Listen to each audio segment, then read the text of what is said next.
Welcome back to 101.5 WOCB, broadcasting out of Slade's Corner, Wisconsin. You're here with Devonn And Pierce. How you doing today, man? Pretty good, man. Went to the gym earlier today.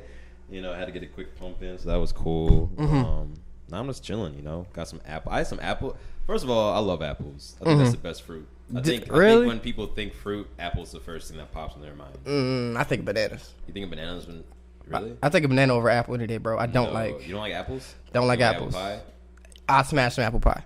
But apple sauce? Correct, of apple course. Juice? Yes. Just not apples? No, sir. You'll never catch you biting into So an you apple. don't like the real thing? You like nope. Fake about I'm it? fake, bro. I see that. I see that. I'm real fake. I don't like apples.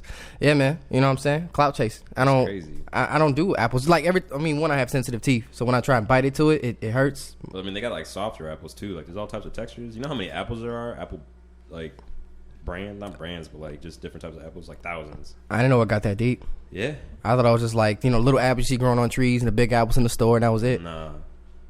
Apples go deep. I didn't know you were the apple man. Bet I didn't know all that. For sure. So, guys, like I said in a few minutes before the break, Nate from New World Order is going to be here for that interview. We're going to get that going for you guys. At 5 o'clock, we got Draz Asbury Sr. coming in. Here we go. Coming in for an interview around 5 o'clock. Two really cool people that I've met personally that I can't wait to get on the show to educate you guys about. But real quickly, before we do that, I want to talk about a few things. Personally, for me, a big accomplishment of mine, I actually gave a speech on Saturday, bro. I saw. That's my first, speech. To tell you the truth, I mean, I'm on radio and but it was my first time on a microphone in front of people looking at me. The two people that are listening to us right now aren't looking at me. I'm looking at you though, so right. But I mean, who are y'all? I guess nobody. Dang, my bad. But apparently, okay. But you know what I'm saying? Like, I'm comfortable around y'all. Like, right. I don't know if I'm gonna be here next Monday. My 2 weeks versus next year. Nah, but I mean, I'm really comfortable around you guys. This is around a couple, 50, maybe 100 strangers. Right. That really had no clue, and for me to be on a microphone and give that speech out for the first time, it was super different for me. What was the speech about? What was the event? So essentially, the event was for my mentorship program I'm part of, My Father's Business. Shout out to Matt Thornton, shout out to MFB, and all my little brothers. Yeah. In that program, essentially, it's a mentorship group for at-risk youth in the Lake County area. It's based out of Zion, but it covers everywhere from Waukegan, North Chicago, Grays Lake, Gurnee, Wisconsin, wherever. It covers everything. Anybody's welcome to come. Fridays 5 to 10. And a part of that, it was a program he threw, like a Stop the Violence program. As we know, a lot of people, especially people of color, die due to gun violence all the time. Not all of it's by the police. Some of it's by ourselves. But gun violence, period, is bad. So he threw that event. Had a few people come through perform. Annalise Lissette, some other super dope, cool poets, artists, all that kind of stuff. I got to speak, and my speech is basically on my experience as a mentor, what these kids mean to me, and things that I learned. And my speech was primarily just about how it was hard for me to mentor these kids at first because I'm not from that life they live. Yeah. I grew up in a 2-parent home.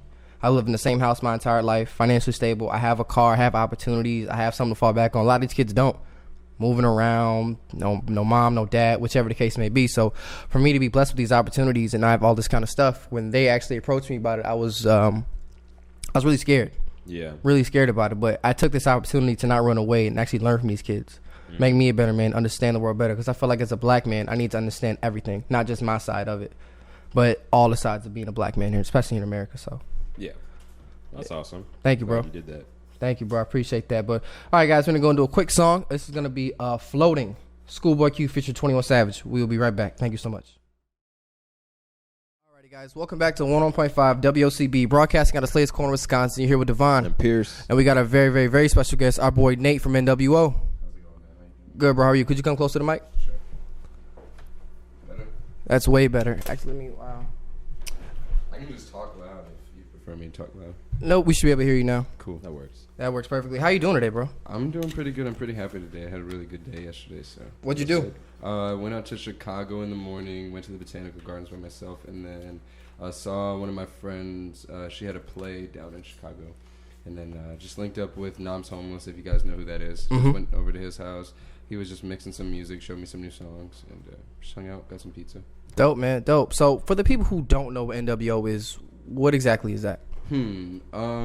It's kind of just an easy way for me to collect all of my ideas and endeavors and any projects that I would want to facilitate, because I really just I care a lot about the community that I exist in, And I look around a lot and I see young people, you know, whether they're like artists or entrepreneurs or just creative people or people that want to do something more with their lives, you know, and they don't really know how to make that connection, you know, or like that next step, or they don't have the resources, or they don't have the network of people or whatever. And I just seem to pretty serendipitously find myself in situations where I do have resources and a network of people and ability to do stuff. So it's just kind of a way to facilitate that. Right now, it just exists in the form of events, like trash cleanups, music and art shows.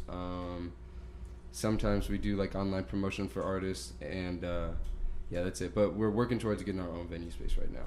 So super dope.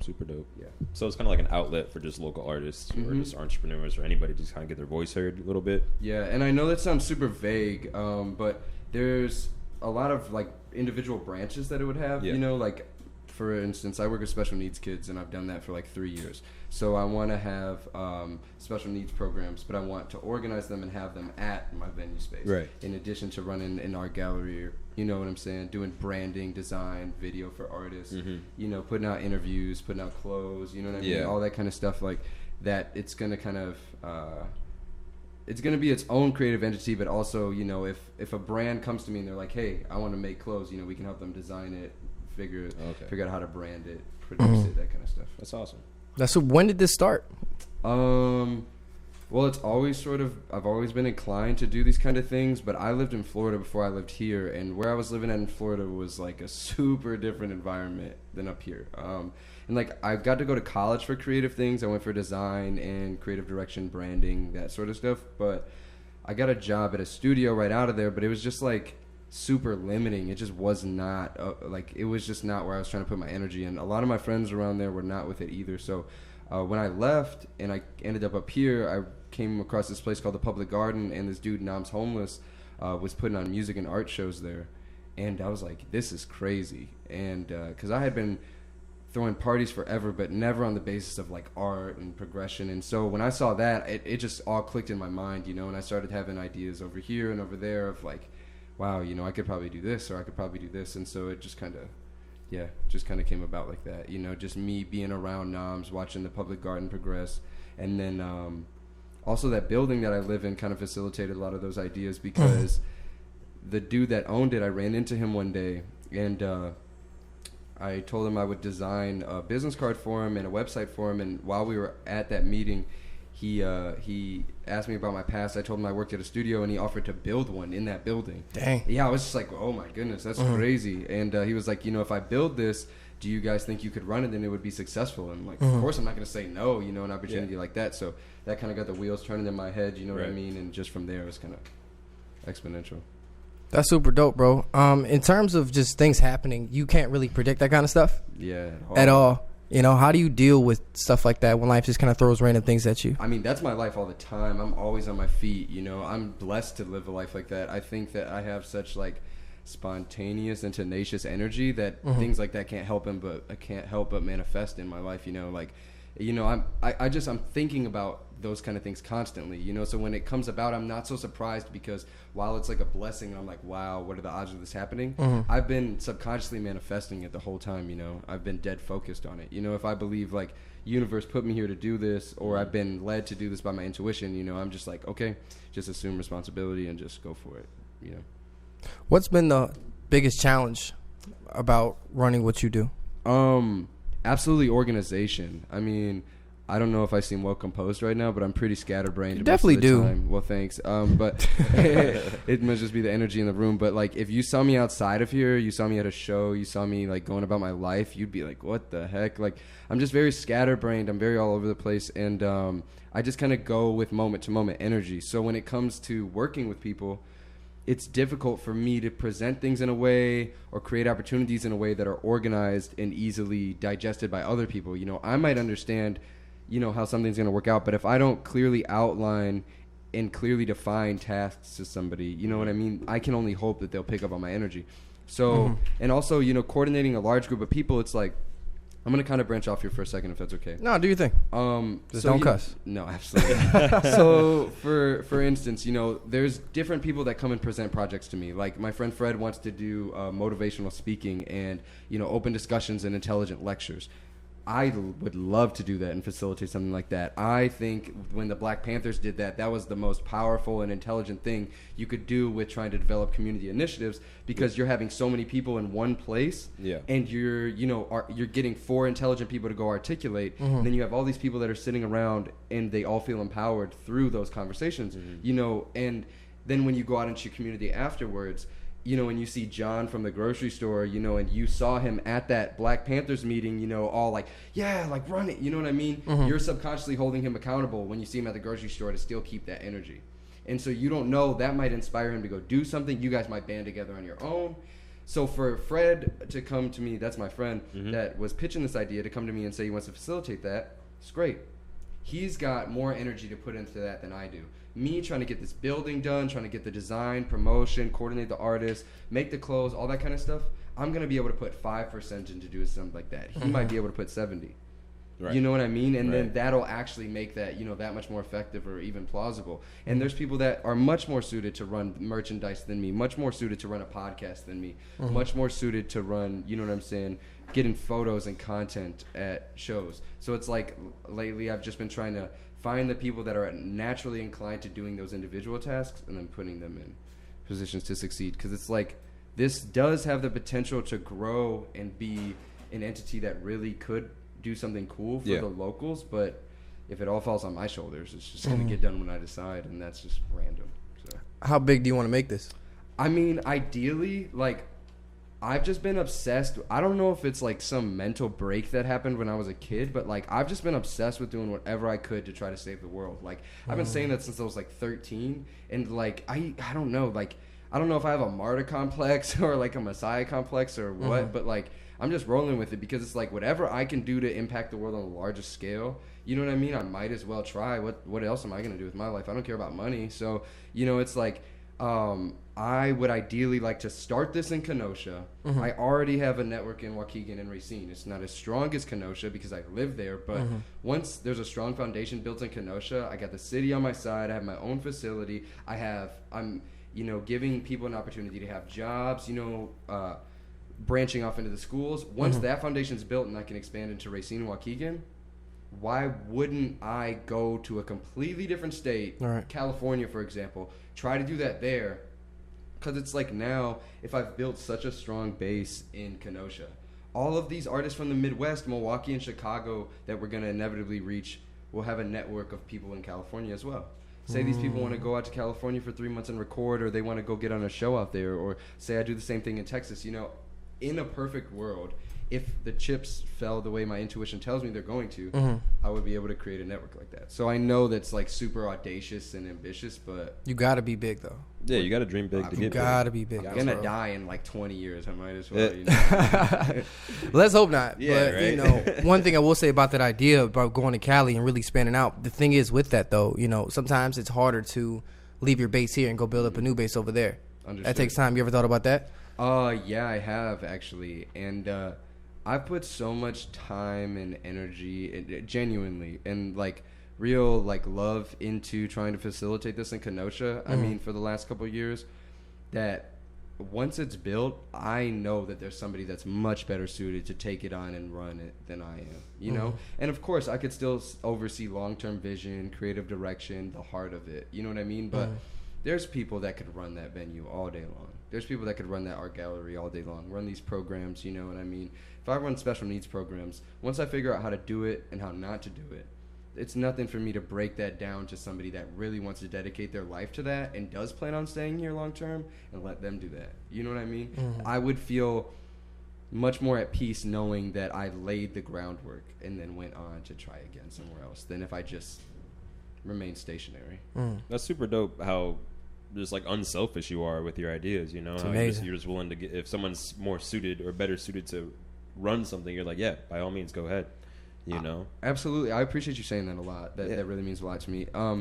I think it's just, I heard something a long time ago that I like associated it in two ways, or maybe associated isn't the word, but you're only rich if you can make another man rich. Like somebody said it to me a long time ago. Like anybody can get rich, but can you make another man rich as well? Or are you getting rich off of other men? You know what I mean? And I attribute that to you're only a leader if you're empowering other people to be leaders too. I don't want 100%. people to be saying yes to everything I say just because I'm super charismatic. Like, Yeah. you know what I mean? I want to empower other people to, you know, take life in their own hands, do their own thing. You know. So, do you have a job title? Because you just described like Yeah, like there's so many 30 things you're different doing right things, now. bro. Like it was. I know it's gotta be wild. so overwhelming, bro. My bad. Yeah, no, it's great. yeah. Please do I think you, it's- bro. I think it's amazing that you're doing all It's that, amazing, you know? bro. Like it's top talent. Like to be so young. How old are you? 22. Yeah, to be young and then doing all those different kinds of things, like that's amazing. But if you had to give yourself a title, what would you give yourself? Dude, I don't know. I couldn't. First of all, I could never only do one thing. I'd literally go crazy. I've gotten think- fired from every job I've ever had. I think, dude, I don't know was a good title for you Yeah, because you don't know what you're doing. I do Just- things. I do a lot. Yeah, I know. I think like creative director would be the most ideal title in the future. You know, to creatively direct every endeavor. You know, how it's presented to the world, how it feels. You know what I mean?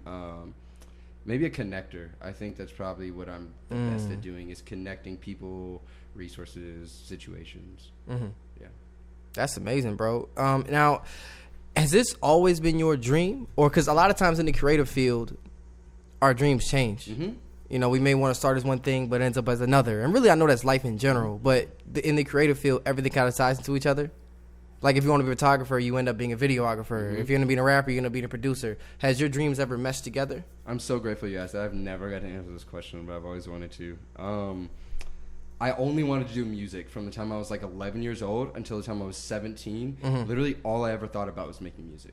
I like it meant so much to me, but my parents were super against it. And like I thought I was going into the Coast Guard, bro. Always, bro. I thought I was going into the Coast Guard. Yeah. Bro, I would still be there right now. Could you imagine? Like, so I got, it's super crazy how this happened, but I was skipping class one day because there was a college fair, and I knew absolutely I would never go to college. I was like, this is such a scam. This is such a waste of my time. So I skipped. You kind of right. You kind of right, yeah. Man. I skipped the college fair to go do some illegal activities and to go get some lunch, and I got caught by the police, and they brought me back to school. Thankfully, they didn't suspend me. How old were you? I was probably like 17. I was a senior, so like 16 turning 17. Okay. And yeah, thankfully they were like, listen, we know you. If you just go to the college fair, you won't get in any trouble. Just go. Act like this never happened. I was like, okay, yeah, it was because I could have went up the road for sure. And we were walking around the college fair, and I saw a stress ball on a table, and I was like, dude, I really want that blue ball. And I went over there, and I was like, hey, can I have this? They were like, if you fill out the application. I was like, okay, I'm clearly not going to go to the school. Fill out the application, take the stress ball. Very accomplished. It's the only one I filled out all day. Right. 6 months later, they called me after I got out, and they were asking me what I was doing with my life. And I was like, I mean, I don't know. I was thinking about going to Full Sail. And they were like, don't go to Full Sail. They were like, you should come here. And I was like, would you guys have a journalism program or a music program? They were like, no. I was like, okay, well, no chance. And I was going to go to this school called Full Sail for audio engineering and I think music. everybody want to go to Phil Still at one point in time. They That sold commercial it. was smacking, bro. It's- I ain't even gonna lie to They came you. to my High key. school, bro. Like, oop. Did I pull this out? No, you're good. You're good. Okay. You're good. It seemed like a dream, bro. They came to my school, told me, you know what I'm saying, you can come to the school, we're going to teach you all about music. I was like, yes. I got caught smoking weed, and my parents wouldn't take me to the tour. What? So I called Kaiser back, and I was like, yo, let's figure something I'm sorry. out. That's so counterproductive. That doesn't make any sense. I'm sorry. No disrespect to your parents. No, my stepdad was a whack job, bro. Yeah, It happens, man. that don't make no sense. Yeah, I mean, it wasn't really my mom's decision. My stepdad kind of, like, snapped, and he was just tweaking, bro. I got locked up in my room for, like, 2 months after that. It was over for wow. me, bro. Yeah, Yeah, it was super. yeah, It was so- mega tough, yeah. That makes I no mean, sense at all, bro. But in retrospect, it's the greatest thing that ever happened to me because Kaiser, after I described to them what I wanted to do with my life, they pitched me the design program. So they sent me a video with all these different like aspects of that design program. You know, I'm going to list some of them, not all.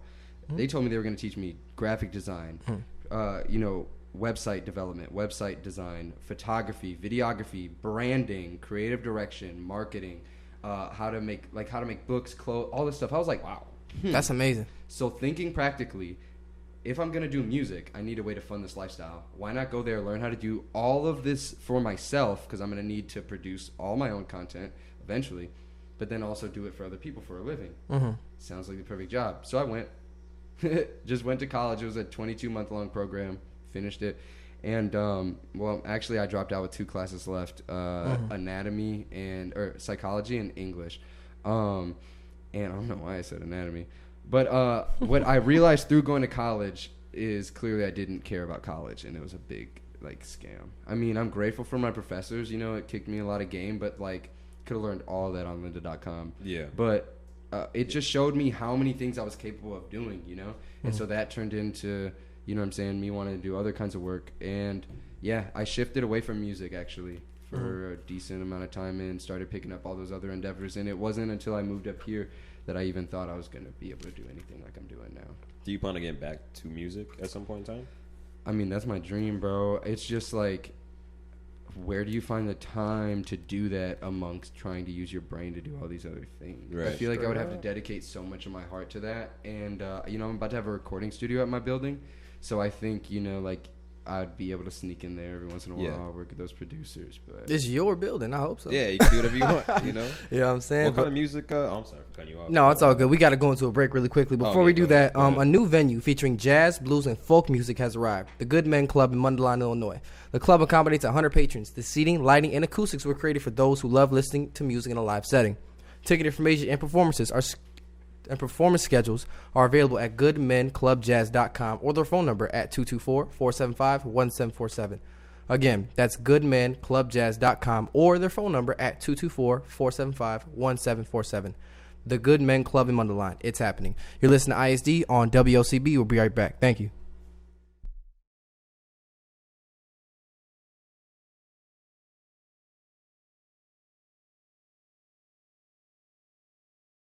Guys, welcome back to ISD, broadcasting out of Slade's Corner, Wisconsin, 101.5 WOCB. You're here with Devonn And Pierce. and our very, very, very special guest, NWO's own Nate. what's up, man? Can you come a little closer, bro? Yes, I can. Thank you, my boy. All right, man. We were talking about, we really hit like a ton of different topics when you were gone. Like, when you were on air, like a crazy amount of topics. I know you want to bring up some points. I just got one more thing. Sure. I really want to ask you, how often do you have events at your venue? Okay, so I have to use other venues currently because just because our space isn't ready yet. I try to have an event every week or every 2 weeks. So I've had since last year, I think we've had 25. So that's cool. But yeah, recently we've been picking it up more. It's harder to have like full-fledged events with like 5 performers, like 5 visual artists and clothes, just because it's like it's pretty arduous. That's what I was trying to do only in the beginning, but I realized I bit off a lot more than I could chew. But yeah, so pretty frequently. But the goal now would be to have every 2 weeks to have one event that's like 5 to 7 performers, like musicians or poets, visual artists, and then people that design clothes as well. And then the other second week in the month have female artist only event, because I've thrown like 2 of those or 3 of those, I think 3, and they've all gone very well. And I just think that that's cool. I think that sometimes females can get intimidated from an environment where usually it's a bunch of dudes rapping on stage or playing guitar, Screaming over boom, boom, boom, crazy beats. One thing I will say, I went to one of your events. You hadn't already seen this a while ago. And, you know, just about hosting events in general, you know, I just feel like sometimes when artists play their music is that sometimes like they say, oh, this is good, oh, this is great, especially up and coming artists, because you're really just around just your friends. They may not be musically inclined people. So really sometimes you have a bunch of yes men around you. And I feel like sometimes we play the music too loud, and like they may hear like a boom, boom, clap, boom, boom, boom, boom, and like you say whatever you want to say. And then I was like, oh my God, it's so fire. But sometimes the music's too loud. You know what I'm saying? I'm going to hurt a lot of feelings. Go ahead, I'm bro. a really hard sell on local music. Honestly, I am don't too, know bro. if it's intelligent for me to say this or like bad for business, but I would say that like 75% of local music is complete garbage. However, that's not to say that there's no potentiality in it. Correct. But a lot of people are in such a rush to do something on the basis of validating their ego or looking like they're doing something to the community that they don't put the time into it to really appreciate and respect the artistry that goes behind it. If you hear somebody like Nam's Homeless or Frank Samuel produce a song, that's a fully produced song. You know, there's layers to that. There's like, lyrics are deep, you know, you can go back and listen to that song 6 times before you even really understand it all the way. But it's like A lot of these songs are like fast food. You know what I mean? A lot of people are just making something and putting 100%. It out right away, and it's like, that's really cool. Everybody's gonna get excited about it for 2 days, but where's the longevity? Nate with the bars, I'm telling you. But it's facts though. It's facts. It's straight real. Facts. It's crazy to hear you say that as someone who hosts these artists. Like, how hard is it for you to tell? For me personally, if an artist, I've gotten better at telling people like, yo, that's garbage, or that I don't like it. Yeah. I try not to say garbage because I look at it as, you know, like my show, for example. If someone were to tell me my show was garbage, I feel kind of offended because I put as much work into it. You can tell me you don't like it. Yeah. If you tell me I don't like it, bet. Okay. But explain why. Correct. You know, like, give me reasons why so I can fix it. That, and I ain't gonna lie, like, I put so much into this. I'm kind of sensitive sometimes. No, depending on who. If a random stranger was like, Devonn, ISD is boo-boo, I'll be like, all right, whatever. But, I mean, if someone I know I care about was like, yo, this show was garbage, I'll be like, dang, bro. So I try to find my best way to word it. How do you tell people that you don't like their music? Well, yeah, it's a delicate art, especially if they're your friends. Mm-hmm. Well, the way I said it was a super abrasive blanket statement. Like, I never have gone up to anybody and been like, bro, this is garbage. You should quit right now. Like, you know, like, I'm aware and empathetic, you know. Like, I think that most of my stuff sucked when I first made it, but I want people to understand that, like, you just started. Like, your stuff should suck. Like, you shouldn't take that personally. You know, I definitely offer insight into how it could be better, or, you know what I'm saying, that people should put more time and care into things. But it's like, I'm not about to sugarcoat it with y'all. Y'all got your homies that you know what I'm saying, be partying with that can sugarcoat it for you. You know, at the end of the day, like, it would be a disservice for me to act like something is great if you actually do. If I see that that person has ambitions of going far in life, if this person has ever once been like, yeah, bro, I'm going to make it, or I'm trying to travel, or I'm trying to live off this, it's like, okay, you gotta be realistic about your ambitions. There's 20,000 other people in a 200-mile radius that also want to do this. What sets you apart? Just because you decided that you're not lazy anymore and you want to make music with your friends and you put out one song on Instagram doesn't mean everybody needs to click your SoundCloud link. You gotta do stuff that's genuinely, you know what I'm saying, making people emotionally connected. So usually I break it down. I keep it real, but I'm not afraid to tell somebody it's like, you know what I'm saying, like, this is not it, bro. Yeah, you can't. In the long term, you're actually helping them. 100%. You know? Yeah. Oh, yeah. In all honesty, because I would hate for, like, if you know, someone I know made music and it's all just garbage, and I'm just like, yeah, and I feel bad for like the rapper girlfriends who like really want to love and support their dude, but like they dude don't be making good music, but they every time they just, oh yeah, babe, oh yeah, babe, oh yeah, babe, but it's not it. But they say you get in an argument with her, and I was saying, that's why your music suck anyway. It's like, what was really the truth? That's funny. I would prefer to have a girlfriend that told me that all the art I made was trash. Like, I would prefer it rather than being like, oh my God, you're so amazing. This is so genius. Like, do you even understand it? Are you just saying that because I'm creating something? You know, I would prefer somebody that could like break it down, or somebody that didn't even care about what I did at all. That's valid. Yeah. I think most people that, you know, create anything really need that one person that could just be real with them and be like, listen, like, this is it or this is not it. Yeah. You know what I'm saying? You got way too many yes men out here that just are saying yes to everything, and then people are putting it out and it's trash, you know, but they don't think so. That all stems from insecurity, bro. Like, I hate compliments. Compliments make me suspicious of people. I mean, I'm not paranoid, but it's like, I don't need you to blow my head up. I blow my head up enough. And also, like, just as much as I don't care about what people have to say negatively about, like, at all. Like, anybody that has anything negative to say about me without full context on my existence, I don't care. Same thing, though, when people give me compliments. You know, it's like, all of you guys have only known me since I started doing stuff. You know what I mean? Yeah. Are you just doing this to feed my ego and try to get some brownie points? And I think people that do creative work and look for validation right away, like, should think about the same thing. Like, why are you so hard looking for people to tell you that this is great? Do you need that for yourself because you're insecure? You know what I'm saying? Or just, No, it's complete 100%, man. I think one thing that's really key to be successful, especially in this creative world, is that you have to have a really, really, really strong sense of self. You know what I'm saying? I think that just as a person, as a being, you really have to figure out who you are, because a lot of times our work is who we are. You know? And now to your point you said about the people you keep around you, I mean, majority of people that I give my opinions to that I really trust the most, I can count them on my hand. 2 of them are in this room right now. So in terms of that, I completely understand. Like, I don't tell everybody. I'm a very open person. I like talking to people, but a lot of my ideas, I don't tell everybody. Just for the sake of reason, I don't think anybody's going to steal my ideas. I mean, if they do, then, you know, I believe in karma. Something's going to come for you. But even with that, like, I feel you 100%. You know, there's got to be, like, a branch of love and trust somewhere. I don't really ever care if somebody steals my ideas. This is kind of one of the things I want to talk about. But it's like, bro, none of you invented anything, like, at all. Like, I don't care, like, what kind of music you're making now, or what kind of paintings you're making, or, like, clothes you're making. Like, none of you are actually original. Like, you know what I mean? And I say that to everybody in the creative community. My ideas come from inside of me and my intuition, you know what I'm saying? But at the end of the day, like, people that be tripping off of, like, people copying ideas or getting influence or inspiration, like, everything is inspired by something before, you know what I mean? So it's like, and truthfully, I hope that people steal my ideas, you know what I mean? That would free up some of my time to do other things, you know? If you see me out here picking up trash, we were just talking about this outside when we took a break, but if you see me picking up trash, go do it too. Don't be like, oh, well, Nate and them already do that, and, like, I'm not friends with them, so, like, if I did it, I'd be copying. Like, I don't care. Like, same with, you know, if you see everybody around you making clothes, you know what I'm saying? If everybody's out there designing clothes and you've always wanted to do it, but now because there's 7 clothing brands in Kenosha, you think it's oversaturated, and you don't do it because of that, you're actually a loser. Like, if you don't create because you're scared that too many other people are doing it, you're a loser. And if anybody that creates tells you that you're only doing it because you're copying, they're a loser. Like, that means that they're only creating, you know what I mean? Because being an artist validates them. Like, you gotta understand, if something feels genuine to you, if you wanna, like, you know what I'm saying, express yourself in some way, or, you know, pursue a certain path or creative endeavor, do it. Just as long as you're not being fake about it, as long as it's genuine, you feel it in your heart. Absolutely. 100% do that. Now, what was the topic you wanted to bring to the table to discuss?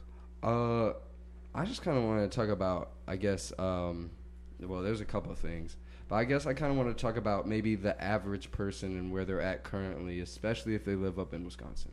Like, just state of mind. Like, and kind of just branch off what I was just talking about. But it's like, everybody really needs to understand that you're only getting older, and all of the people around you are probably going to move away. So you should probably use all the opportunities that are around you right now to your full advantage, because you're going to get caught up by the fact that everything's shiny and you think it's going to be there forever. But I've watched stuff crumble quick. Stuff that I thought was going to be the one thing. Bro, that studio that I worked for back in Florida, I thought I was going to work there forever. I thought I was going to move to Atlanta with them and help them rebrand their studio, and we were going to be the biggest studio in Atlanta.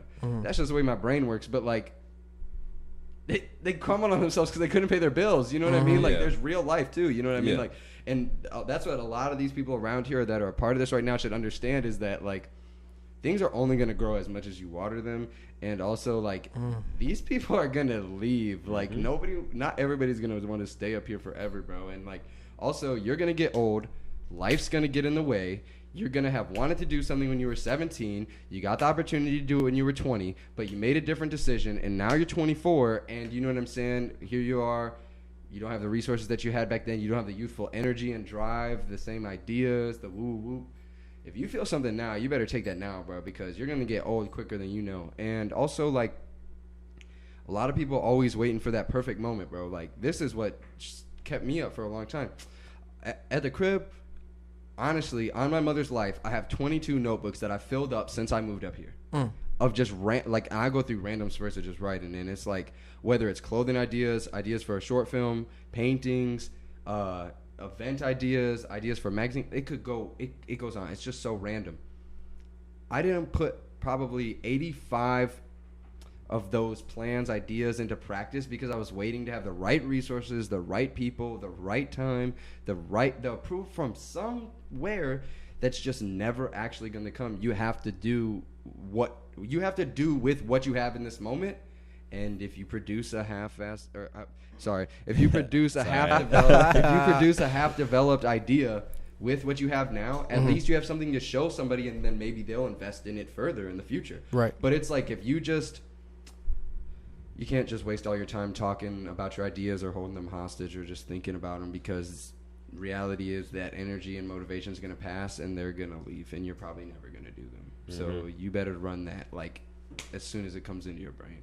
And one more thing kind of on that branch, it's like, you got to understand that, like, this is going to sound a little left field and weird, but, like, we were just talking about this in the car before I got here, but anything that I've done totally only happened because I thought it in my brain, really internalized it, and then went and told my friends that I was going to do it with full, like, blind confidence. Like, there's not one time in the day that I'm thinking, like, man, I can't do this. Like, you know what I'm saying? Like, I'm not thinking like, you know, why isn't this gonna work, or you know what I'm saying? Like, I'm thinking like, okay, I'm gonna get this done. It's gonna come into my life. You know, it's gonna manifest. You know what I mean? And I just live every day with that belief. So if you're trying to do something right now, if you're trying to make a different life for yourself right now, if you're stuck in the rut, or like if you're just, you don't know how to like take those next steps forward in life, like, and you have some pretty ambitious or radical ideas, don't discourage yourself.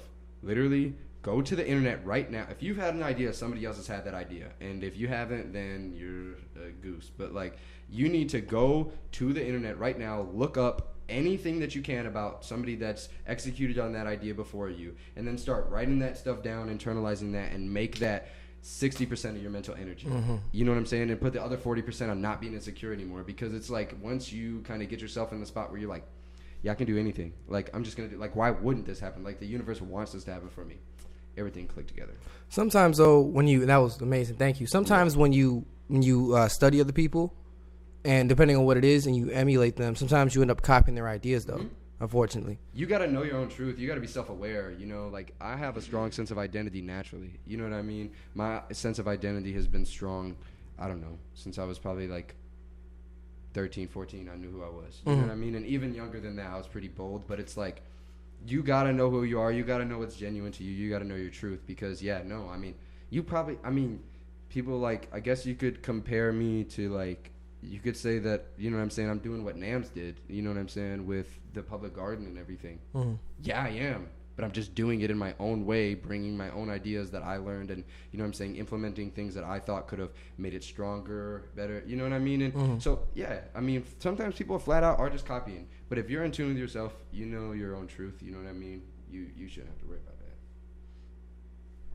That's what's up. No, I mean, these are like really powerful words you're saying right now. You know, like, sorry, my bad. You're good, I just bro. be going off the dome. Nah, bro, it's cool. That's how it should be. That's 100%, man. I can, as a young person, personally, as a fellow creative, I'm very proud of you, bro. Appreciate that. That means a lot. What you're doing is very dynamic. What you're doing is amazing. Doing major things. Major things. Trying to. Major things. You're probably gonna, in a year or so, when I ask you to come back on, you're probably gonna be like, yeah, I'm too big. Yeah. Absolutely. That actually really scares me. I get super nervous. Of what? Being big? When people say stuff like that, like when people are like, Nate, you could totally be famous if you just had a vlog, and like why would I want to be famous? Like, at the end of the day, like, I love humans. I think humans are incredible, and, you know, I get excited to, like, meet people and make friends, but, like, I don't know. A bunch of people knowing me and making up ideas about me in their head sounds terrifying. I just really wanted to. No, I can see how being famous would really take a toll on you. Just anybody, really. Yeah. And I don't think I would get jaded, like, ego-wise. Like, I'm pretty grounded. Like, I don't really get hype off that kind of stuff. Right. Like, you know what I'm saying? People being, like, I don't know. Like, I don't really feed off of, like, popularity and stuff. But, I don't know. I just, like, think that it would be impossible to live a simple life if you got up to that point. I completely agree. 100%. 100%. Who was I?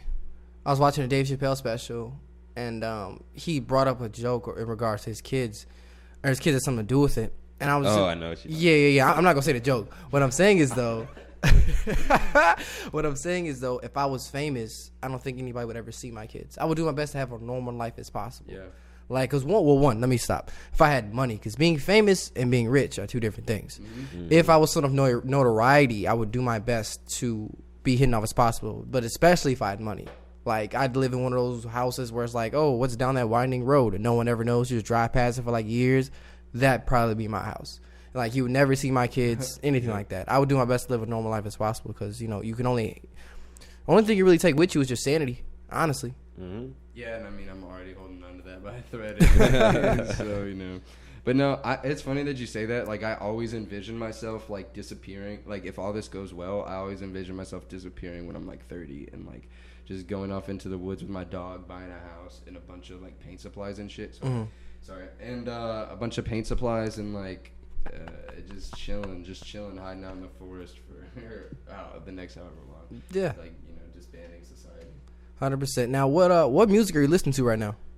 Damn, that's a good question. I mean, right this second, Sonic Youth. I was listening to that before I got here. It's this really old band, super cool, super cool. Always listening to Portishead. Low key, I've been listening to that. Hold on. 1 second. It's that Daniel Caesar album, but I can't remember. Yep. That album I is know what you're talking. Case study. Case study 001. Yes, bro. The album is hard. And then Fire. there's this. Okay, there's this girl named Green Tea Pang, and my friend Fiona like showed me this song like not too long ago, and I've just been listening to her. I've been listening to this album. So beautiful. Green Tea Pang. I can't say I've heard of it. I'm gonna have to check it out. Sensei. Send it to me on Instagram, bro. Absolutely. I got you. Yeah. That sounds amazing. Yeah. Pretty rad. That's what's up, man. So I really do appreciate you coming on, bro. Absolutely. Like a lot. As we wrap it up, where can the people find you at? Instagram for sure. I probably I'm trying to use Twitter more, but Instagram at Nate Flanders is dead and New World Order Inc. and INC. And Twitter, I just made a New World Order. It's like New World Order WI, I think. And my Twitter is Nudes for Nathan. Actually, I did have another question for you. What's up? I hope I didn't already ask this, but what has been the biggest setback for you so far in terms you asked of... the biggest obstacle earlier, which was definitely organizing people and coordinating a strong team, which we're having success with now. But the biggest setback for me, probably not having money. That's everybody, right?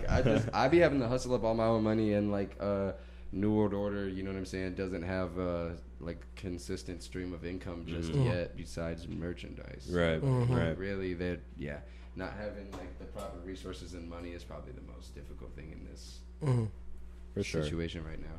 That's the hardest thing. Are you still working a job? Nope. Oh, I haven't worked a job in 3 years.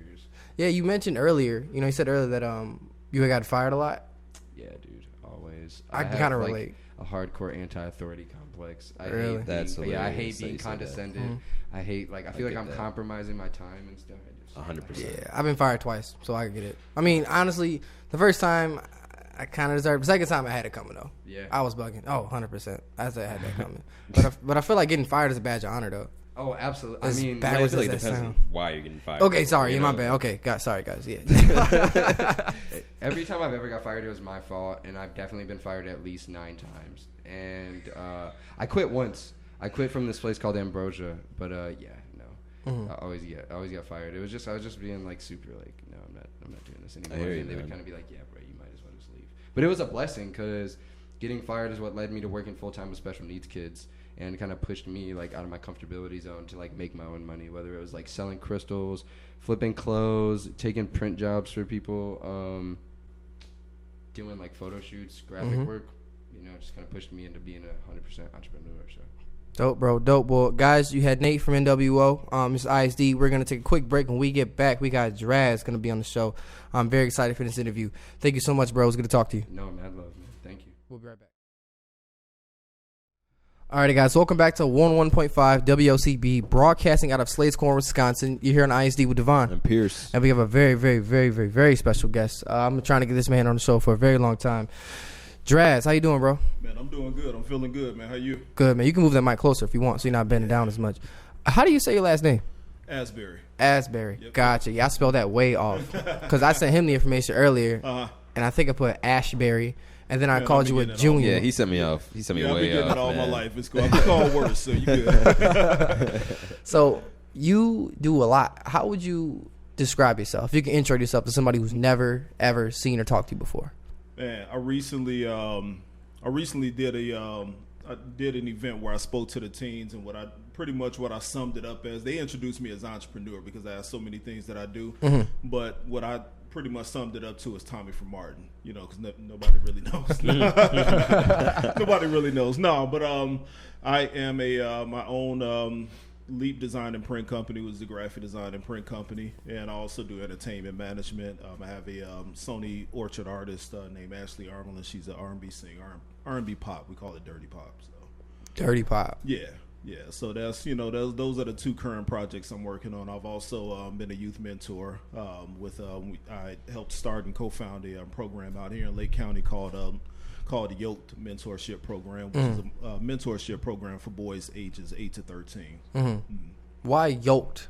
What's the title? Yoked is pretty much it comes from the Bible. It comes from the Bible, and it's pretty much, it's yoking, yoking the young man, yoking the young boy into manhood. We're taking those young kids and we're taking those boys and we're bringing them up, yoking the cattle and bringing them into manhood or bringing them into the preservation. So, did you have a mentor or a big brother or something like that growing up? not at all, which is why I feel it's important. Because coming up, I'm from the south side of Chicago, and the area that I grew up in originally it was kind of a rough neighborhood, and that was one of the things that I know that was missing. The minute I started getting involved in some certain things, my dad took wind of it once he got notice of it, and he kind of brought me out of those elements. And that's kind of what I'm trying to do with the boys, or the boys that we have in our organization as well, because they're around the same age that I began to get influenced. So.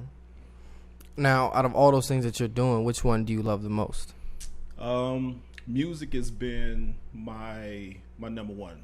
Anything arts really, but music has really been my number one. I started off as a recording artist. Pretty much back in the early 2000s, I started off as a recording artist. Had a couple of deals, and I also released several projects under my own before I actually got into management, which is one of the things that I went to school for. So I would say music has always been my number one, but arts overall, which is where the graphic design comes from.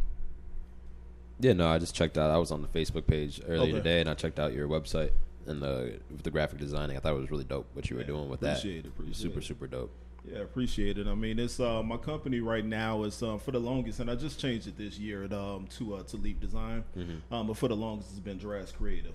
But this year I started getting more into some of the clientele that I have. They've been a lot of small business owners, politicians, and things like that. And I kind of wanted to change the face of my company, remove Draz. And really just change the face of my company, and that's where Leap came from. And I mean, the definition of Leap and the connection of Leap in itself comes from the clientele that I usually deal with, which is a lot of startups and small business owners. I mean, we all have one common interest, one common foundation, and that's taking that leap of faith. So that's where I got it from. Do you ever find it hard to work with some like local business owners and startup companies?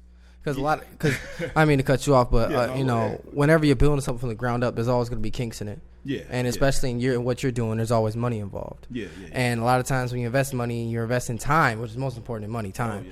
And you're investing these things, but things always kind of fall through sometimes. Do you find that hard? The only real thing that I find hard is really just trying to keep the owners motivated.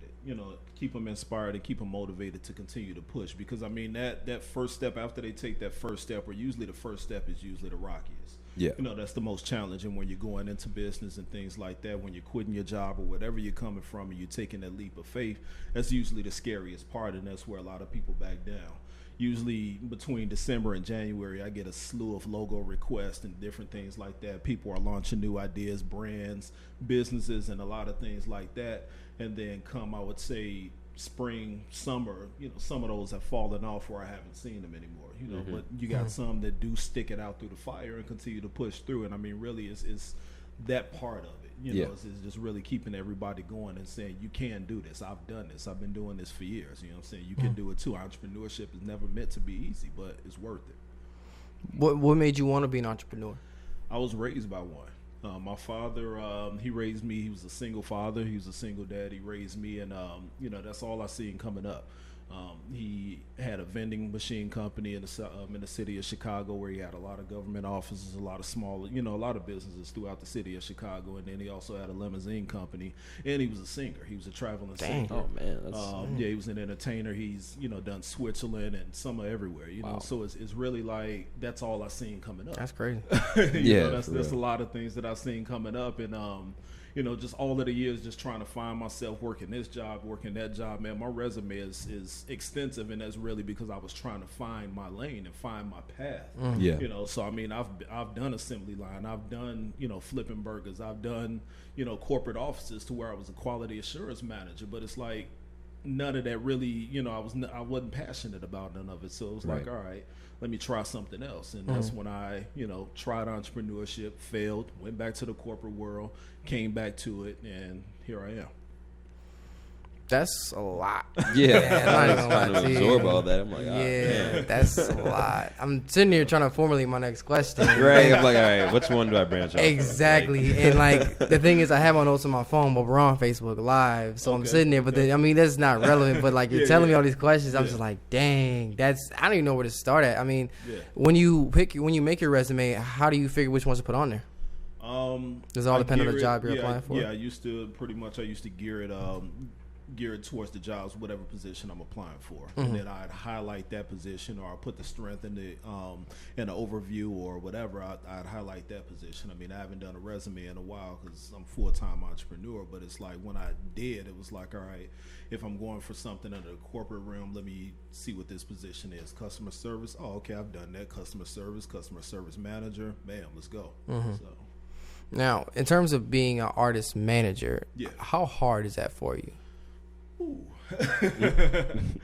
That it's hard. It's hard mainly because I deal with the female artists, and the bulk of my artists have been R&B singers, and mostly I would say most of them have been female artists.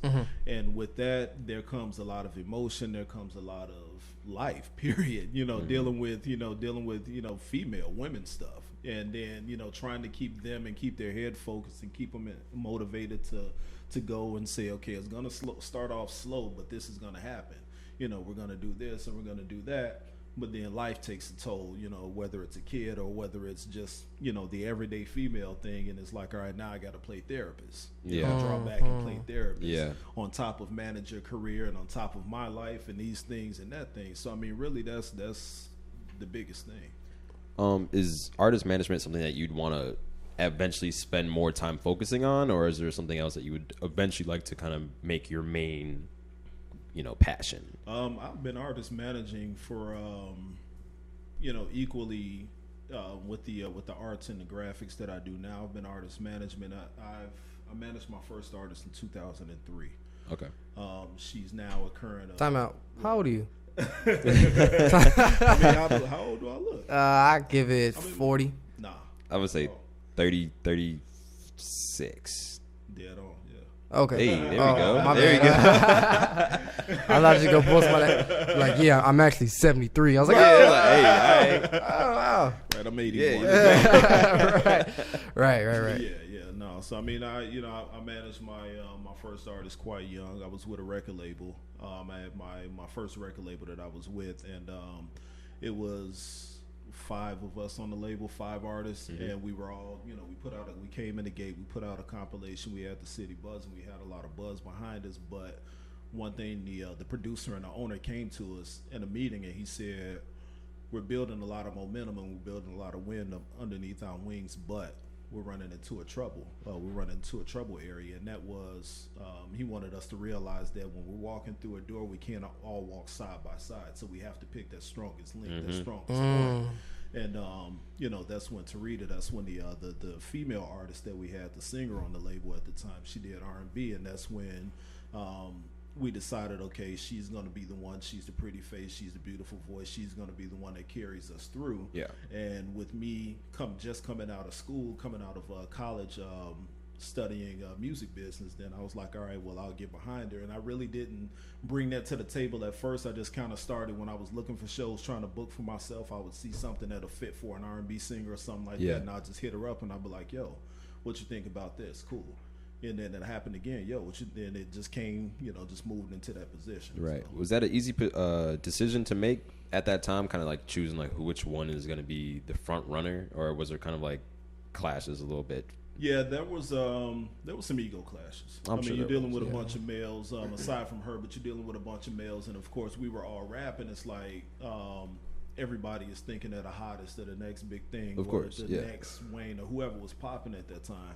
And everybody, a lot of the guys, we got in our feelings. It wasn't easy. It wasn't hard for me. It wasn't a clash for me because I knew either way I was going to be straight. Yeah, It wasn't being selfish, but it was like either way I'm going to be straight. Because if I'm not behind the mic, I'm going to still be, on the scene at some point. Yeah. Networking for myself, networking for the team, networking for my artists. So. Right. Okay. What kind of artist were you? Hip hop. Well, you know, hip hop rapper, but like what kind of rapper in a sense? I would say like a lot of people, they would say I was more street conscious, and when I say street conscious, I mean like along the realms of Nas, Common, you know, those type of areas. So nice. That's a good area to be at. Yeah, definitely. Yeah, because I'm a visual person. Like, and I mean, of course, with me being a graphic designer, I'm a visual person. Yeah. So when it came to writing music and writing lyrics, I painted a picture. I wanted to paint a picture. Okay. I painted a picture of my neighborhood, the things that I went through, life in itself, and you know, still to this day, that's what I do. Like when somebody asks me a question, or when I'm talking to my girl or whoever, and they asking me a question, like it gets on her nerves because I'll paint this whole vision, you know, or this whole scenario before I give a direct answer.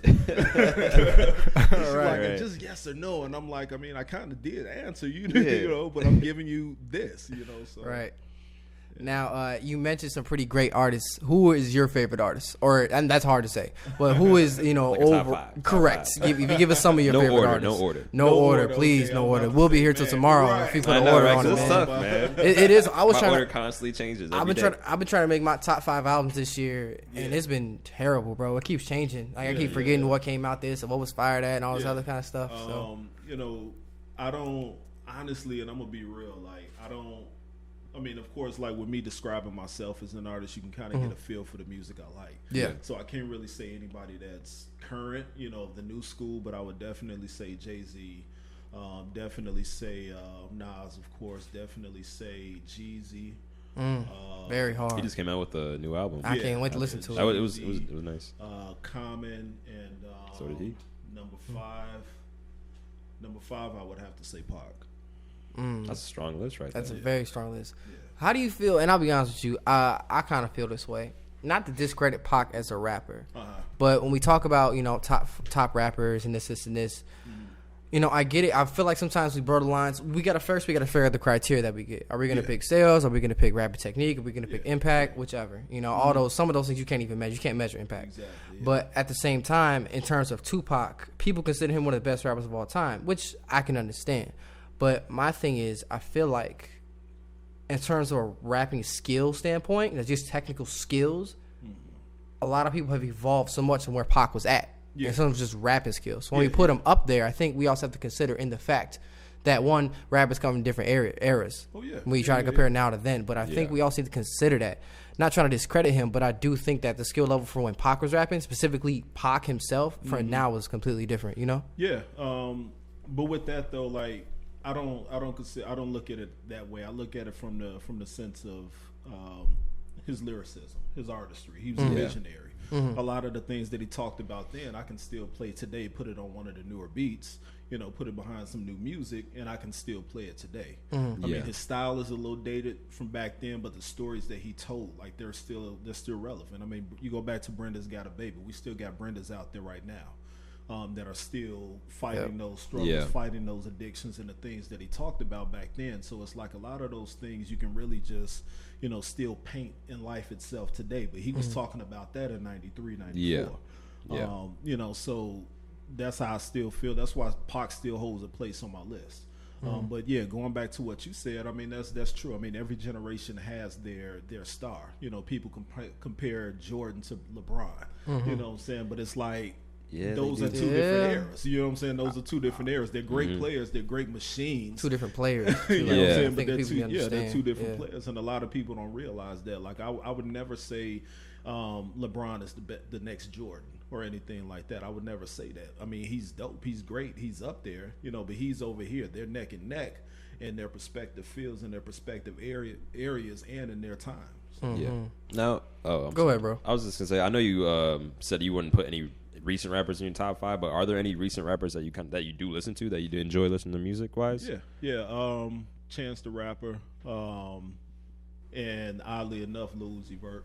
Really? Okay. And recently the Baby. You know, I've been listening to just paying attention to some of the stuff, some of the verses he's been putting out on his features. Baby hard. He's talking some talk, you know, and a lot of people definitely don't realize that. But I had to take a listen. I'm like, okay, the Baby is pretty decent. So. It's, you know, it's kind of Weird, you threw Vert in there. Yeah. Well, you talking all about the rappers. I know. Nas, and all of a sudden it's like Lil Uzi Vert. Boom.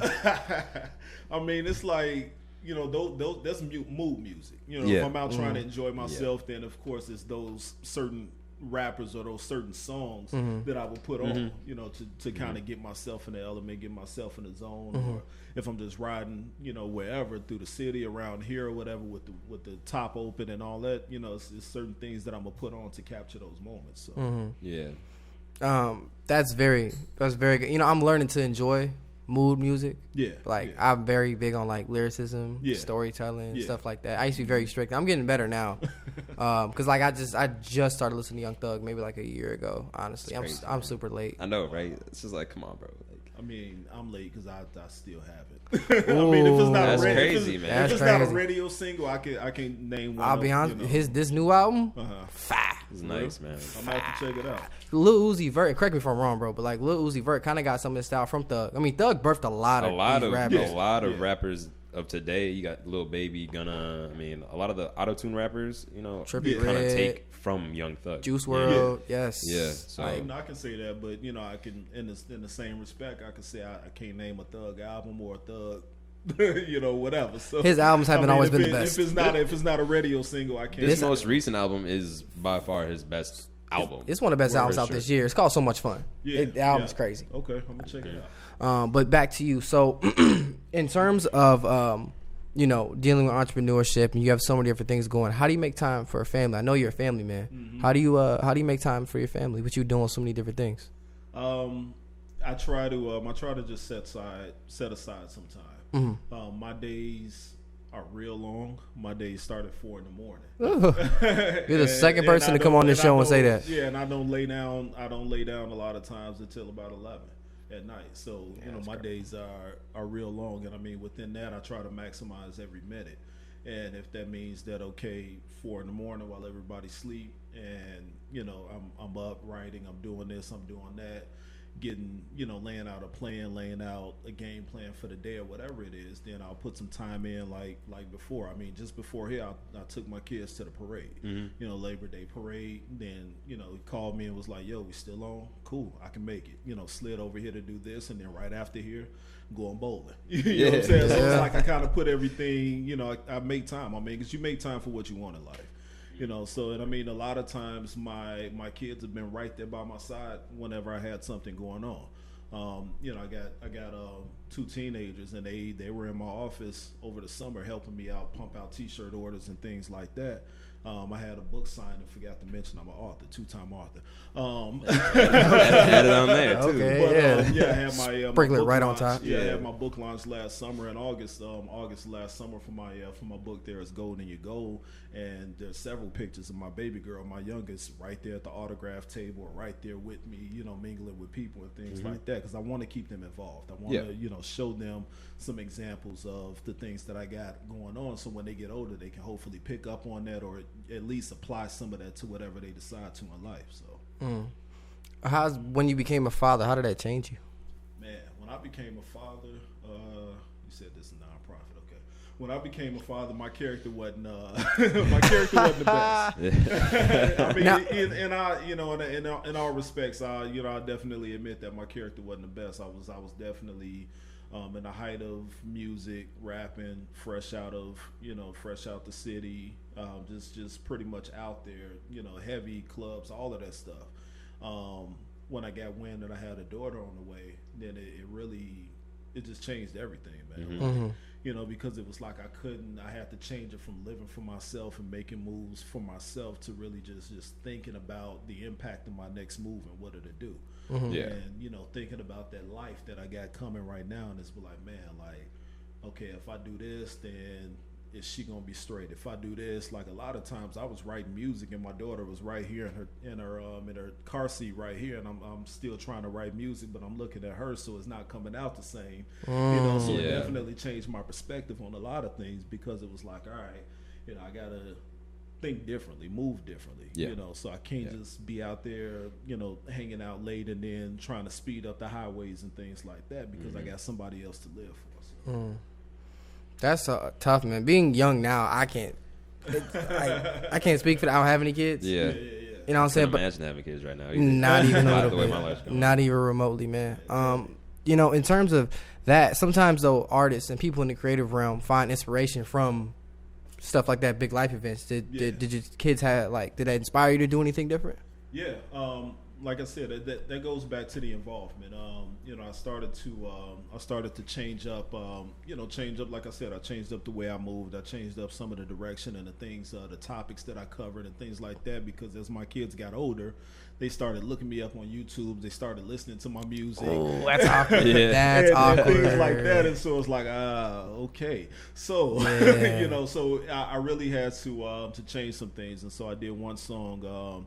That was a pretty big hit in 2014. It was called "I Want It All," and what I did was I had my son in there. You know, because it was around the same time. It was a year after my son was born. Okay, and so part of the lyrics that I put in there was talking about, you know, reflecting on the younger me, and so I had my son in there playing the younger me.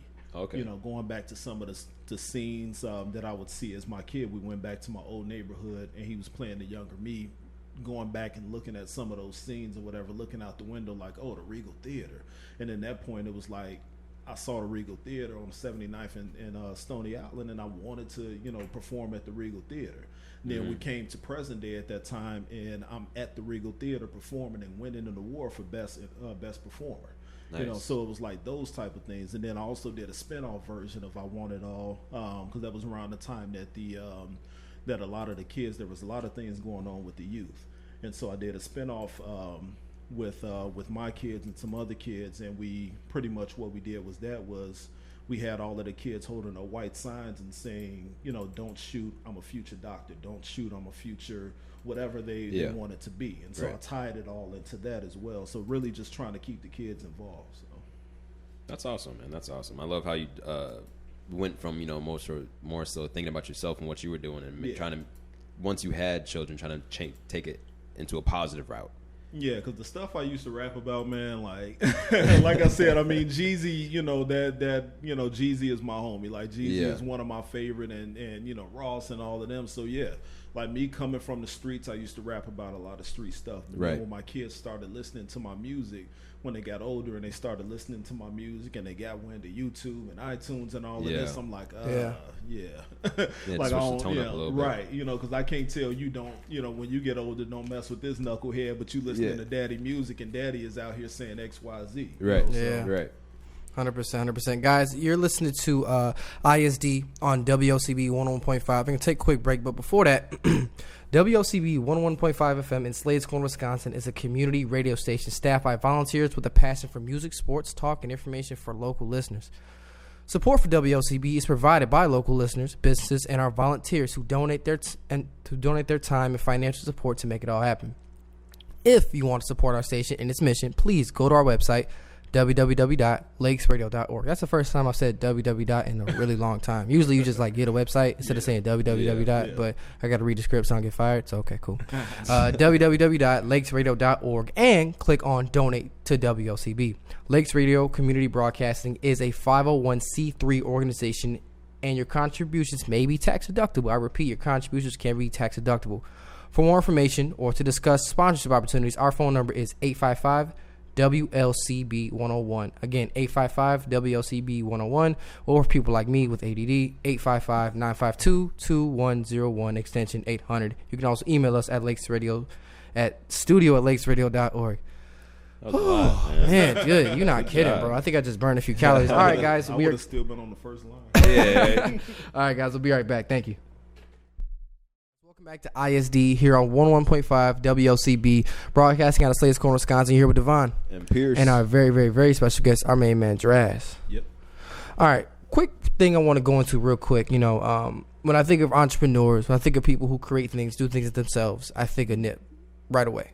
Yeah. One of his famous sayings was "all money in." Yeah. How do you feel about that? Do you ever feel like there is too much risk involved in certain things? Do you really feel like you got to put everything, you're all into it? Do you ever calculate certain things, or do you just like, you know what, like I need to go all the way in, F everything else, I need to get this done? How do you feel about that? I tried that. You know, I tried the all money in. I tried to put everything in and just, you know, not think about the risk, not think about, the missteps or whatever, the failures, and that's what landed me back in the corporate world after my first jump into entrepreneurship. It was because, and I wrote that in my first, actually it was in this book. I got one book called From Start Date to Startup, where it tells me going from a 9 to 5 to taking a leap. And then, so with that, this book is kind of my There's Gold in Your Gold book that I released last year. It's kind of, the missing links from that journey. Because what I did was pretty much when I took that leap, when I took that first initial jump, I just called my boss one day and said, yo, I'm not coming in. And that was because what I was doing, my graphics and everything was really taking away. And I had 2 good months and I was feeling myself. And I was like, you know what? I can't do it. It's taking up, more of my time. The demand is there, so I'm out. And, at that job, I was making almost $70,000 a year. And, solid. From that, I went to, it was like, man, I quit. I went into my savings, brought my Macs, brought my printers, brought all of this kind of stuff, had my office space and everything. And then in 2 months, I was homeless. Because, I took that jump and I didn't have a plan. And that's what I was missing. And that's what birthed my book, There Is Gold in Your Gold, because I realized, I stuck through it. I kept faith. I stuck through the motions or whatever. After I lost everything and literally lost everything, I went from having all this elaborate equipment, couple $1,000 Mac and all of this stuff down to a little laptop that I got from a pawn shop. And it was like, and I was literally sleeping in my car. And, for 3 months I was homeless. I was homeless living in Atlanta, and then I made my way back here, and that's kind of when I, rebirthed myself and reinvented myself, and I came back. And like I said, that's what the idea from There Is Gold in Your Gold, my book, came from. It was like, that's what was missing, the plan. I didn't have a plan. I didn't have an outline. When I first quit, it was just like, man, I'm feeling myself. I think this is it. Let me go ahead and jump. I don't want to put too much thought into it, because one thing that a lot of us do is like, we'll get an idea, we'll have an inkling for something, but we'll spend a lot of time planning, we'll overplan, we'll overthink, and then we'll lose. The hunger is not the same by the time we do that. I know people that have spent hours and years and months and weeks trying to get a plan together, and then it's like they never execute that plan, because at that point all of that energy was put into the planning. They're tired now. They're comfortable. So that's a lot, and honestly, that's one of the fears people fear about. One thing I did read that Nipsey also said, or I heard it, in an interview, was that it's not that he had everything figured out; it's that he's never stopped. And that's what I attribute to. That's, like I said, that's exactly what I did. I didn't have everything figured out in the beginning, but I stuck it out. I didn't quit, and that's why years later I'm able to continue to keep pushing. Like I never left. So that's key when it comes to just being successful. Like no one's just successful first try. Everyone's gonna fail. I'm sure Nipsey had plenty of failures. You feel me? But he wouldn't be Nipsey if he wasn't. Keep going. There's not one successful entrepreneur out there that hasn't had a failure, that hasn't had a misstep, a bad bad investment or whatever. If it is, they lying. Yeah, right. 100%. I mean, 'cause that's what makes us.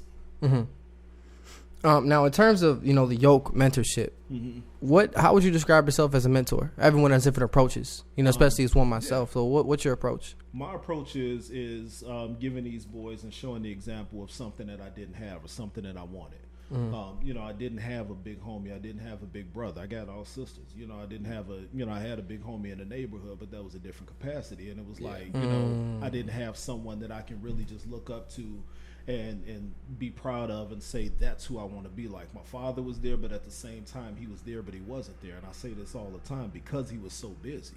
So it was like I saw him, but I kind of really saw him in a glimpse, in a passing, because he was going from this gig to this gig to this. And so it was like, that's why, I took the path that I did temporarily. And so, my aim right now, my approach is really to give these boys something, be the person to these boys that I needed when I was younger.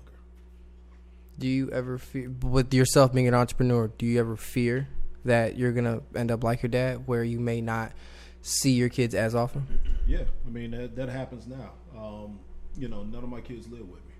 And that does happen now. Like, I wrote a song. I released a song on SoundCloud last year called Every Day. And in that song, I talk about, I talk about the pains of me working and my kids coming to me saying, are you working today? Do you have to work? And deep down inside, it hurts me to say, yeah, I am. I work every day, and it's like, because they want to do something. They want to do this. They just want a movie night. I pick my baby girl up and, first thing she says when she gets in the car is, can we have a movie night tonight? And, it's like, like I love to do it, but, in my mind, I'm like, all right, I got XYZ plans. So how am I going to put this, how am I going to put this time in? How am I going to etch this in my schedule? And so, a lot of times I do catch myself falling into those same footsteps and that same motto. And I really just try to just reroute and try to fix it, as it goes. Man, that's definitely something really hard to deal with. It is. My dad, since I was in maybe 4th or 5th grade, he travels for his job. Mm-hmm. He's gone like weeks at a time, come back on the weekend, weeks at a time. So I get it completely. Like now, like the schedules that we're all busy. Yeah. So he used to call every night, but now he doesn't call every night. And I think it's just a business thing. And I obviously the phone works 2 ways. I can call him too. But like I get it though. But I definitely do admire the fact that you're still making an effort to be in their lives. Yeah. That's a hard thing to do, especially as a father who does like so many different things, especially as a black father. Yeah.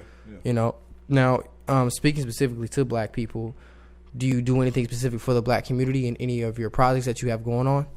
Yeah, one of the things is the Yoked Mentorship Program. Mm-hmm. Other things I've said in marches, when it was what happened a few years ago. I was one of the main participants in the march for Justice Howe, mm-hmm. The murder that happened up there, and it's really. Those are really the only things, it's really to stop the violence movement, and whatever I can, whatever comes up that's involved and that's something that I can relate to or something that I feel passionate about, I'm usually one of the first things that's there. I'm helping a lot of black ownerships and black businesses, birth their businesses. This past year, this is September now. This past year alone, I've been part of 5 black businesses that have opened and started in the Lake County area. Mm-hmm. And I've been instrumental in that and just making sure they had everything that they needed if I was a mentor, if I had to be there, because my aim is to really help circulate or recirculate the black dollar back into our community. Mm-hmm. So we got a black beauty salon that opened up in Zion. Illinois, whatever, I'm working with her to really, have that black dollar come in, because that's where our people spend a lot of time and spend a lot of our money is in a beauty supply store. So why not have it come back to our own? Black hair salons. We got a black kids spa that opened up that I helped open up. It's a lot of different things that that are outside of our communities that are coming back in, but it's like our people can do these things too. Our people are just as talented. So let me work with these people close hand, close knit, first knit, and is really just how, just try to keep those dollars circulating back in, and I share it all. That's amazing. That's great to hear. I mean, it kind of just seems like you're in the business of just making people the best that they can be. Yeah. You know? And that's just major to hear, especially when it comes to the black community. Yeah. I feel like a lot of times we may not have that voice or that in our head is kind of pushing us, mm-hmm. Because we see so much negativity on, whether it's media coverage, news, really doesn't matter. A lot of the times it's almost bringing us down and telling us that we can't do something. So it's really great to see that someone is making an effort to let there's a lot of, especially the younger kids, know that they have a future that isn't just whether it's in the streets or trying to be a rapper or NBA player. That they can actually use their brain to become successful. And that's definitely one of the main things that we started that we wanted to be instrumental in the Yoked Mentorship Program is we introduced journaling to the boys. And so with that, it's like you write out your thoughts. They had different exercises in there where, of course, it was like we had a superhero. We had each one of the boys create their own superhero. And with that, they got to design who they wanted to see, who they looked up to, all of those models and things like that they can relate to or what they wanted to see. Right. And also we got with the boys and we wanted to help them identify with what it is they wanted to be when they grew up. And, just all of those things that are really key.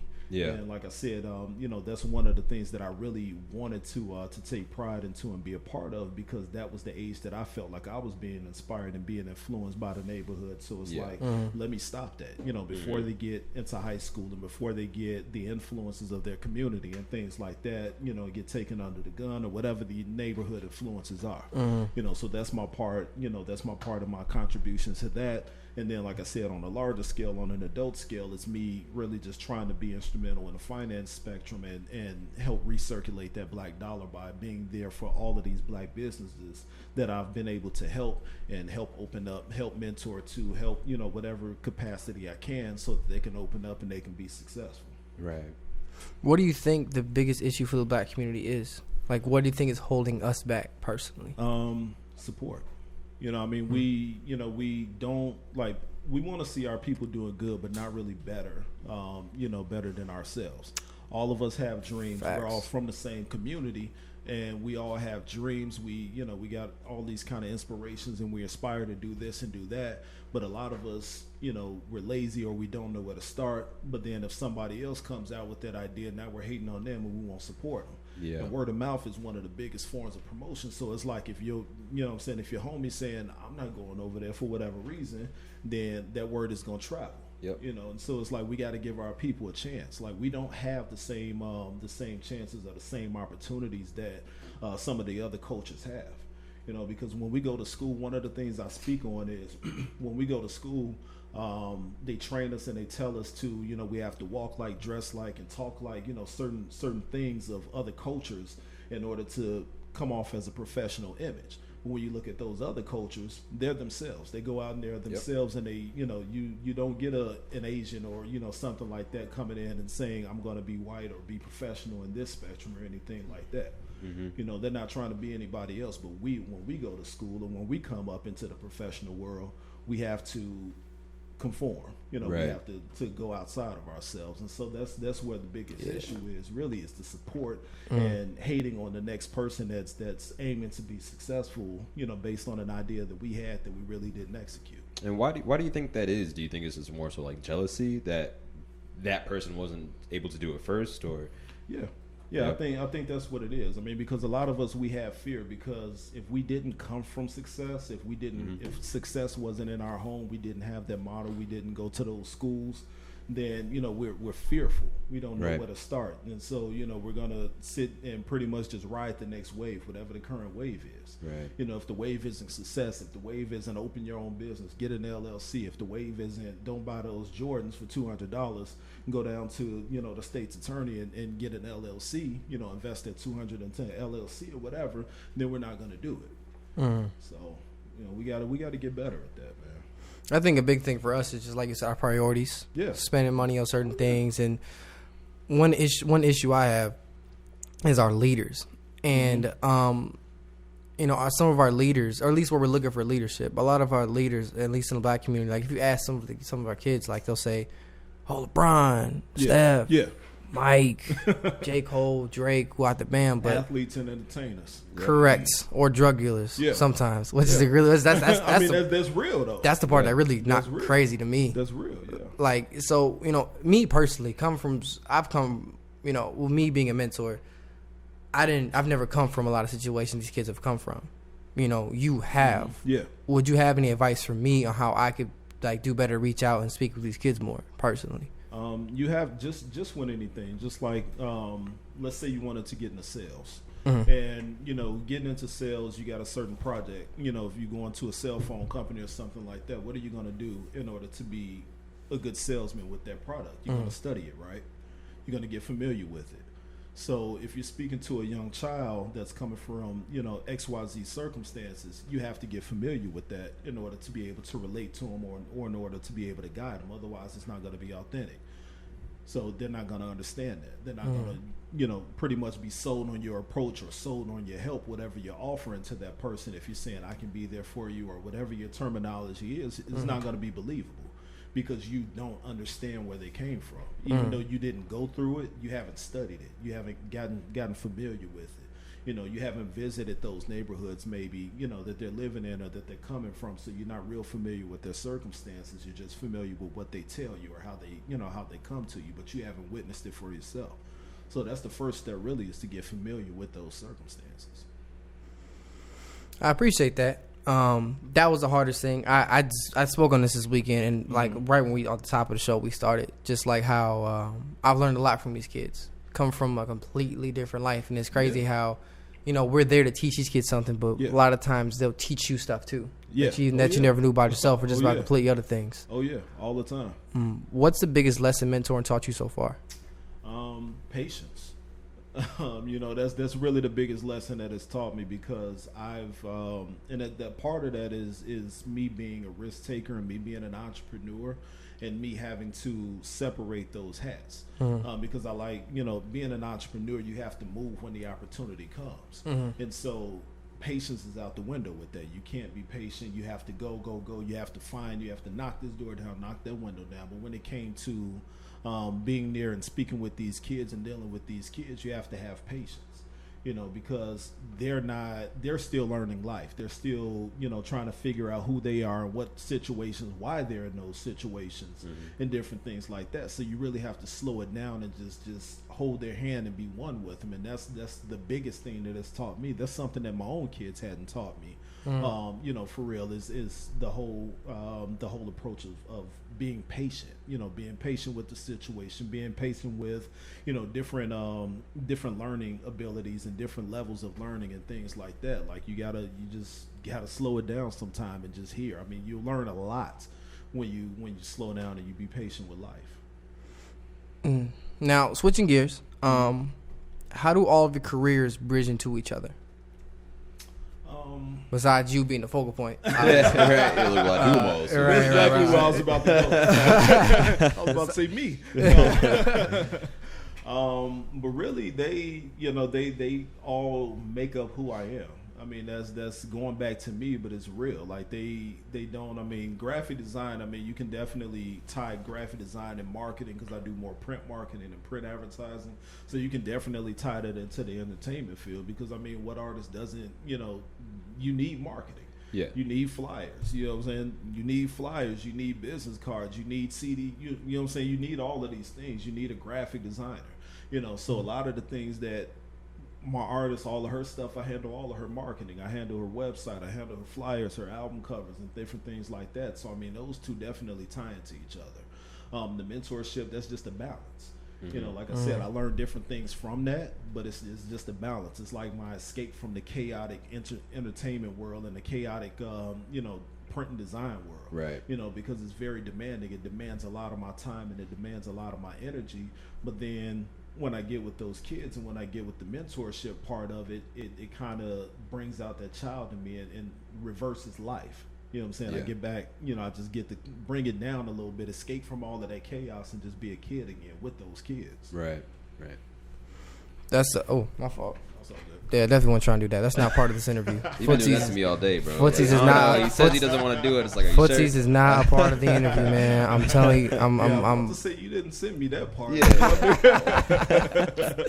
Nah. So we got 5 minutes left. Yeah. What is the biggest gripe you have about the entertainment industry? What is one thing you're just like, I wish I could deal with this? Like, just people. Just liars. I'll just go ahead and say it. Liars and snakes. Yeah. There's still a lot of that. And I mean, it's one thing that I'm grateful for in my artist is that that we're molding her to be inclusive. And that part of that comes from me being an artist myself. And so it's like I've been through a lot of the motions. I've been through the snakes. I've been through bad deals. I had a Def Jam deal. I had a slip and slide offer, that I turned down. And it's like, those big things taught me a lot of things. And so when it comes to dealing with my artists, I have her inclusive. If I'm negotiating something, I'm letting her know, hey, this is what we're talking about. And with the internet being so open nowadays versus when it was in the early 2000s when I was doing my thing, it's like You know, you can find out a lot of different things. You can find out pretty much everything you want to know or anything you want to know in entertainment. But I'm trying to teach and mold my artist Ashley into being inclusive, being hands-on, and being her own boss in this entertainment world as well. Yeah. So, you know, so we can deal with the snakes and deal with all of the you know, the stuff that comes along. Right. With everything that you do, you know, you could do a lot. Like, what if in an ideal world, what would be like the end game, you know, for like your empire, so to speak? Like, what would you want? How big would you want it to get? I want it to run itself. Yeah. I mean, that's the ultimate goal. Yeah. Like, I want, you know, I still want those deposits coming while I'm on the beach somewhere, you know, sipping a Mai Tai or whatever. You know, so you know, so I mean, I wanted to run itself. That's the end goal. You know, I mean, this year I launched a self-service website with Leap Design and Print Company, where, you know, they can go and get their quotes. They got a shopping cart, they got a member portal, all of that stuff. You know, so you're well the on your way. So the calls to slow down and things like that. And then, like I said, I got a partner with my artist Ashley, but at the same time, we're keeping her inclusive in her career and the dealings as well. So it's like some of the stuff she can deflect or handle, you know, as well if they can't get to one of her managers. Right. So, you know, I just want the checks to come and me to kick my feet up. I hear you, man. Passive income. Yeah, there you go. That's definitely the goal. Now, go ahead. No, I was agreeing. You know who Gary Vee is? Yeah. He put up a video a few weeks ago. He said passive income is a myth. And I believe what he was saying is that at some point in time, you have to go create it type thing where you have to go get it started. But I always thought, to me, it makes sense because if I start something in 2019, then I'm still reaping off it in 2030 and I'm not doing anything for that. No. Or minimal amount of work. Yeah, correct. You know? Like, I mean, I got to log in and check, or maybe going for like one meeting a month or something like that. To me, that's considered passive. I mean, I got real estate investment trust. You know, I invest in real estate. I invest in student housing, and those are investment trusts that really come to me in my sleep. You know, so I mean, that's a passive income, as well as me being a content creator. I got music out there that I'm still getting deposits from 2004. That's passive income because I don't promote it. I don't share it. That's 2004. Who cares? You know, but it's still playing in certain areas, and people are still looking it up, and I'm still getting deposits from it. So that's still a form of passive income. This book is a form of passive income. Yeah, I had to create it, but it's still passive. Yeah. You know, but definitely the real estate investment trust that I have, that's passive. That's what's up. That's great to hear, man. It was an honor having you on. We only got about a minute left. Where can people find you at? You can find me everywhere. Draz, D-R-A-Z, Draz Asbury Senior on Facebook. You know, all social media. Who is Draz on Instagram, or my website, leapdp.com, LEAPDP.com. Young man. You can find me all social media is just type in my name, Pierce Anderson, and I will pop up. If I'm not first, I'm second. You guys can find our video guy, Kendall Williams, at WendallKilliams on every platform. Facebook's back there throwing up fake gang signs. I'm gonna get you beat up one day. I keep saying that. I know some people. No. WendallKilliams on all platforms. He's our video guy. All the visuals that you see, the videos you put up, anything that's in his studio is all shot by him, including the photos. Super fire. You guys can find me on every platform at Devonn Overstreet, YouTube at In School Detention ISD, and of course find us here every Monday 4 to 6 p.m. here on 101.5 WOCB. Thank you guys. Have a great week. Be safe. Peace. Peace.